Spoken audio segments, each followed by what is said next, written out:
idea. You've got an idea. You're thinking, I want to make a board game about a Chinese restaurant.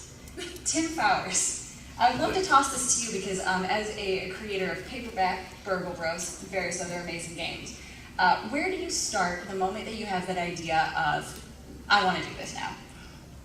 It's like a honeymoon, right? So you're in love with this idea. You go to Michael's and you go get some crafts, and you start cutting stuff out, and you make it. Don't let it sit there in your brain for like the perfect time to make it. It's a board game. There's nothing stopping you. Go make it, right? So then you use that energy, and that'll get you through, the first few iterations of your game, right? Things are going okay, and you gotta do the hustle. You gotta go bug your friends or go down to the game store and say, yeah, I know I'm crazy, but come try my game. Once it starts clicking with an audience, with some playtesters, use their energy. They're like, hey, I want your game, when is it gonna come out? Or, the game was good, but I had this problem. And you start to make the game for them. You're like, I'm gonna make a better game for those people. And you use their energy, and you start to be responsible to them. And then you kind of ramp up, and you're like, okay, what's still broken? And you polish. And when it starts to get to a good phase, you do the blind test, where you're like, here's some rules and a box of parts, and you watch in tortured silence as they play your game, and that's called a blind test, and you literally can say nothing. And then you're like, okay, now it's clicking, and then you start to set a date. You're like, okay, am I going to pitch this to a publisher? Am I going to kickstart this? And then there's kind of steps for each of those processes as you move forward. But a lot of it is just doing it or setting a date for yourself. Contests are great. Because so often just getting off the ground is kind of tough for people, and getting in front of people, because you want to wait until it's just the right time, and the time's now. So Anya, I'd like for you to talk a little bit about the point at which you jump to a Kickstarter, and about how much you feel people typically have done by the time they join that community and start getting funded. Mm-hmm. Yeah, that's a great question. So basically our rule of thumb is if you are thinking of doing a Kickstarter, that is the time to start talking to us. There are two of us on the games team at Kickstarter, so we're slightly inundated with emails, but we're always happy to chat with people. And one of the things that we get a little bit frustrated by sometimes is someone will launch a Kickstarter and they're like 5 days in, and then they'll email us and say, hey, so can you help me with my Kickstarter? We're like, I mean, maybe. Sherry, at what point do people start talking to producers? At what point do people start coming to you and saying, this is what I have, can you make this? If you think you're ready to kickstart, you really have to have all your ducks in a row. You have to know the size of your game, of every piece of your game, the thickness that you want. Even if you don't know exactly what that is, have examples that you can show your manufacturer. You have to at least understand what's required in the design part. If you're not doing it yourself, then you need to have an artist. If you're pretty good at running, say, Adobe, you can give it a shot as long as you can understand what's required. But you really have to have everything together before you come and try to get a quote that's going to be meaningful. You can get something, but then in the end it might wind up not being meaningful. But the important thing is you have to plan ahead. So once you really do have your specs, then you need to start right away. As soon as you know what your specs are, that's when you need to start pricing it. Before the Kickstarter, you have to have all the numbers. Why is somebody who knows what they're doing so important in community management? I was hired as community manager for Secret Hitler because I'm organized, I'm generally nice to people, and I know how to multitask. And that's basically what you need. Not necessarily because I was a community manager, but because my friend Tommy was like, hey, my desk is dirty and your desk is clean, be my community manager. And here we are. And it's a helpful thing because when you're making a game, there's a whole lot of things that you have to be thinking about. Rev shares and production costs and making this game and getting it out to people and getting a website and doing whatever. It's just too much for one person to do. It's nice to have someone who, when you're too angry at the backers because you're frustrated about all this stuff, you need someone who's not angry at the backers, who can talk to them like a regular person so you don't push away your community. You need someone who can connect with the community and you, and sometimes that's not you, and that's okay. It's totally okay to not be you. Like, you're busy, you're making a game that's probably awesome, and making an awesome game takes a lot of energy And at the end of the day, you don't have a lot of energy for your community. So hire someone like me who has energy for your community, because that's what I'm paid to do. Yay. Are there any general tips that you can give somebody to manage their community on their own, perhaps, if that's what they need to do?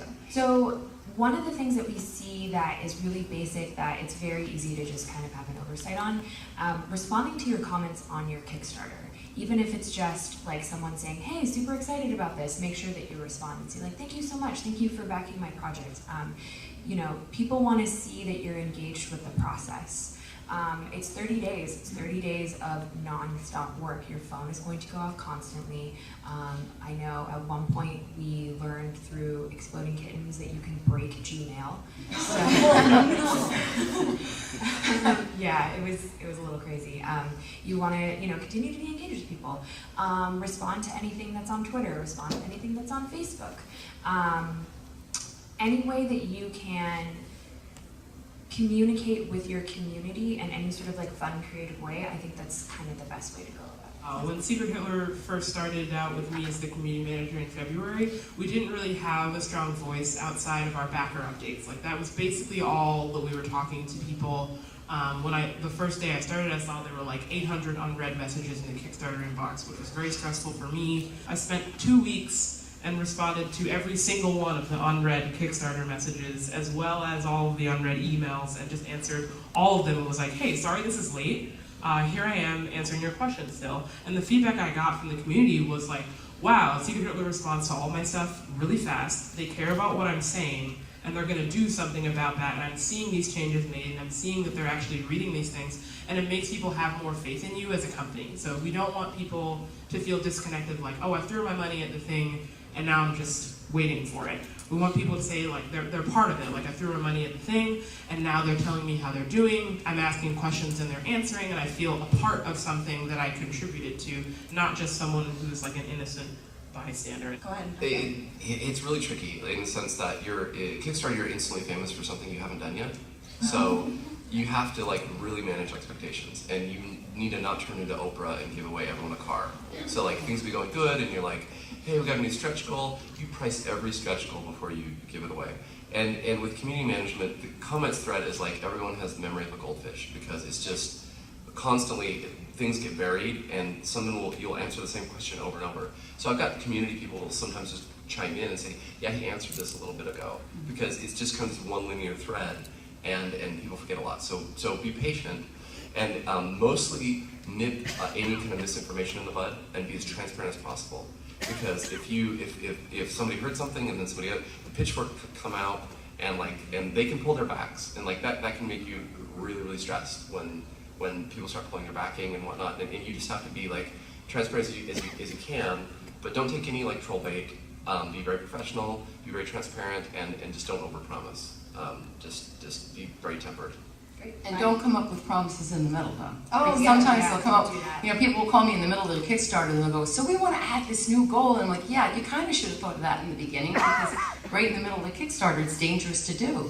Because you could actually come up with something that you can't afford to do. You have to wait for the quote to come back. You can't launch that level and say it's going to be an extra $1 when the thing is going to cost $2. So I get concerned because, you know, sometimes my name is on these Kickstarters on the bottom, printed by Ad Magic, and I'm like, so you can't actually launch that level until we price it. So that's really, you know, if you have an idea in the middle, sure, you have an inspiration, that's good. Just make sure you know what the cost is. Don't tell things that are not the truth. This sounds like so stupid, but like it's really important. I told them my limits, and people are understanding of that. As long as you're truthful to people, they will be understanding.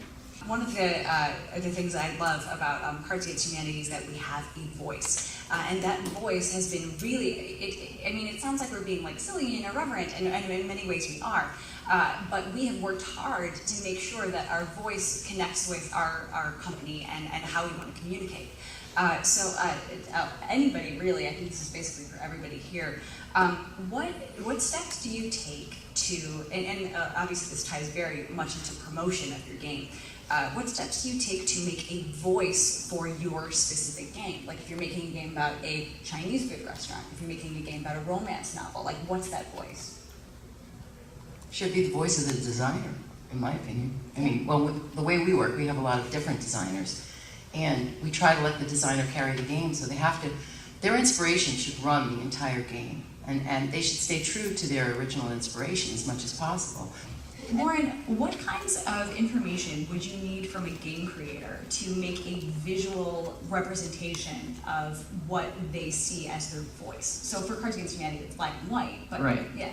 Well, going off the theme of like consistency and cohesiveness, you want to pick a color palette for your game and one font and stick with it, like through every, I don't know, social media or Kickstarter like, channel you're using.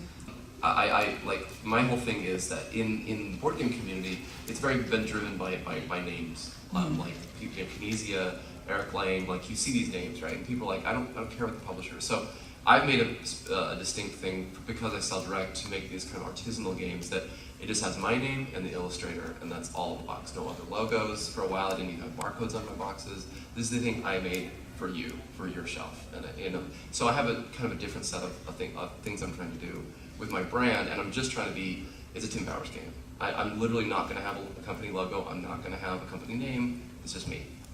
So game creators, people who work in events, people who work in community, they're really excited about their jobs. And if you are reaching out to PAX for the first time and you don't know what you're doing and you're nervous, people want to share that information with you. People want to tell you like how they do what they do. And if they don't, they'll tell you that too. I mean, you know, I don't think it ever hurts to ask. Like if somebody reached out to me and was like, I would absolutely help. And there's lots of resources for that too.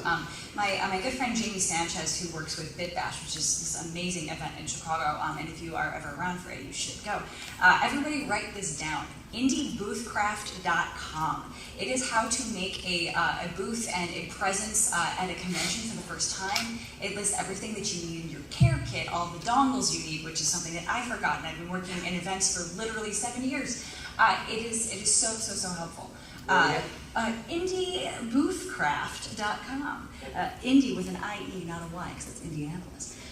So Tim, so still talking about first PAX conventions. So PAX is a really good crossover. You've got video game people, you've got board game people, but there is a kind of board game, you know, whole other world that you may not know about. You guys probably know about Board Game Geek. It's a very centralized community, like everyone's kind of there. The set of conventions you're going to do, it's like the PAXs are good. It's like PAX South especially is very tabletop centric. It is. But you need to know about Gen Con, you need to know about BTG Con, and if you get really big, you need to know about Essen. That's in Germany. That's bigger than Gen Con even. And these are all very, very board game centric. So you need to kind of dip your toes in that community. Now, you want to see where your game lines up, right? Your game might be, a party game is probably good for PAX. A very, very Euro game is going to be good for BTG Con and for Gen Con. And maybe if you're like a collectible battle game, you're going to be at another set of conventions, like a Magic the Gathering. You're going to want to be another. You want to find your line. I've had some friends where they've gone to different conventions and it just didn't resonate with that crowd. They're like, oh, why? But then, my friend, he finally got to Gen Con and he found his tribe, and he was getting all this buzz and it was blowing up, and I was super happy for him. So I've actually done several mentorships with other designers where I say, I don't want to publish you. I just want to help you. Like, here's what I know. Here's some manufacturers. Don't be terrified of Kickstarter. And because I want more people to, it's not a zero-sum game. We can all help each other. Absolutely. Like, the more games there are, the more games that people play, the stronger our community is, and the more games get made and bought, and that's a really wonderful thing. When I was early on, people really wanted my game Walkstar, but I'm like, I can't go to Gen Con. It's too late. I can't get a booth. And AEG was just like, we'll give you a table. I'm like, what? Yeah, we'll give you a table. Yeah, well, Sherry does that with Ed Magic. You've got a bunch of breaking games people in your booth. So how did the people who work with you get a little space at your place? Do you reach out to them, or did Poop the Game say, hey, I need a table? What wound up happening was I was already at a convention, and I was going to it anyway, and some of my designers had leftover games from Kickstarter. Mm-hmm. That's how it all started, and we started showing those games. And then it just started to evolve. Poop was laying on a table at Boston. It's a game. We're not talking about. Oh, I'm sorry. Poop the Game. Yes. The game. We have a game called Poop, and it's really cleverly designed, and it's a brown box that says Poop, and people kept picking it up, and I said. It just sounds so gross. They kept picking up the game and asking about it, and finally I called the designer and I said, I think I want to publish your game, and he said, what does that mean? And I said, I have no idea, and that's how it started. So we've been doing that thing I have no idea about for about 18 months now. So as a publisher, I'm in the same boat as you are, because I'm just swimming in strange waters. You know, everything keeps changing, and what makes it so exciting is we work with our people in different ways. We have a guy in from Australia, you know, and everybody we work with, it's slightly different, to be honest with you, because everybody needs something different. I couldn't do a cookie cutter arrangement. It's not us, and we just want to support the indies because we feel like, you know, that's where all the exciting ideas come from. It's exciting for me. Let's do just like your closing statements real quick. Sherry, is there any like words of encouragement or like the best piece of advice that you could give a new game creator? Don't stop. Usually if you have one idea, you have others, and if the first one doesn't get you very far, then your second idea may be. You know, I mean, I've been in business for a long time, and I worked really, really hard, and I didn't get lucky until Cards Against Humanity called, and that was a long number of years. So sometimes you have to wait for your lucky break, but the truth is, I believe everybody has that potential if they try hard. Board games are viral because they have to play them with someone. So you need to be patient. You need to just let it grow on its own. Because people expect things to blow up like an app or like a video on YouTube or like whatever. They expect that kind of growth, and you'll get it. But a lot of times, you just need to be around for a long time. So do conservative print runs, especially if you're selling direct. I do conservative print runs. I let them run out, and then I'll be out of print for a little bit, and then they'll come back in print, and then they'll, you know. And I've just gone. I've seen the organic growth, and I've made that choice for my model to, you know, with my direct sales to do that. But just stick around. I mean, obviously, be smart about everything you do. Don't overspend on any one thing, on conventions or print runs or anything. And you'd be surprised. Like, people will be like, "Yeah, I've been following you for years." I'm like, "You don't know who they are?" And they're like, "Yeah, I'm a big, you know, they bought all your games." I'm like, you know, that's really cool. And that's when you go to the convention and this person's like, "Yeah, I'll buy anything you make," and you're like, "Okay, I better keep making good games." Lauren, I would love your closing words on the design perspective of like, please stop trying to use Arial and Cart. Yeah, design is more than just making a logo in Photoshop, which I wouldn't recommend doing anyway, so that's why you should hire a designer. It'll pay off more down the road. They can handle the production for you, so you don't have to. Updating your website, making graphics for your Kickstarter, making sure your brand is cohesive and it's recognizable and trustworthy. And I think when it comes to conferences and just sort of the experience of being a creator and running a Kickstarter project is you need to have a buddy. You need to have somebody that's just kind of like with you, that you can kind of bounce ideas off of and say like, "Hey, I'm going to this convention, do you want to come with me?" Not necessarily another creator, but even just a friend that maybe is like, if you're an introvert, try to find somebody that's like maybe an extrovert that can go, you know, get people to come to your table or come to your booth or something along those lines, or maybe even the opposite of like, if you're a hardcore extrovert, finding an introvert that's like, I can talk about business stuff on the side, it's really cool. Like, I think having a buddy is really important. I think we tend to forget about that sometimes. Be nice to your backers or pay someone else to do that, because it's just generally better for you and your brand if you're nice to people. Not everyone can do what Cards Against Humanity has done. I have no idea how they got away with sending people literal poop. But like, that's very hard to do. It's much easier to aspire to be nice to people than to aspire to send your backers literal poop. My other advice is remember self-care at conventions. My first 2 conventions were very hard because I was so concerned with making sure that everyone was happy with buying our game that I forgot that I'm a human being who needs sleep and self-care. So this convention, I brought my iMac and I've been playing Overwatch every day, and it's been really good because I can still answer my emails, but I can also do things that make me happy, and now I'm not crazy. I feel a lot better. So remember self-care. You deserve to be happy too. You deserve to take naps too. Even though you made an awesome game, go to bed. Good